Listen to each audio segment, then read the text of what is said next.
এখন বলো কেমন করো। ভারত তো দূরের কথা। বয়স্ক মানুষ বেশি কিছু বলতে চায় না।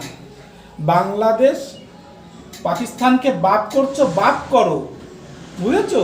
পাকিস্তানের মতো 10টা বাপ নিয়ে আসলেও ইন্ডিয়ার একটা বাল ছিঁড়তে পারবে না, বুঝেছো?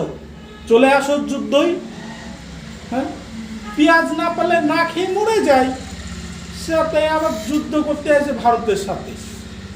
পাছার ভিতরে বাস ঢোকায় খাড়া করে রেখে দেবো। হ্যাঁ, বোকাচোদা তোরা, তোদের কি বালুটি নেই? হ্যাঁ, হিন্দু হয়ে জন্ম নিয়ে 5 বছর পরে মুসলমান হয়ে তারপরে আবার মুসলিম করিস? তাহলে শুয়োরের বাচ্চারা, এই তোরা নাই মুসলমান হইস, তোদের বউ বাচ্চা মেয়ে তারা কি কেটে মুসলমান হয় রে? হ্যাঁ, তোদের মায়ের পেটে আরেকবার করে ঢুকিয়ে দেব, তারপরে দেখবানি যে তোরা কি করে জন্ম নিস, যে মায়ের পেটের থেকে নুনু কেটে জন্ম নিস না 5 বছর পরে এসে নুনু কাটিস।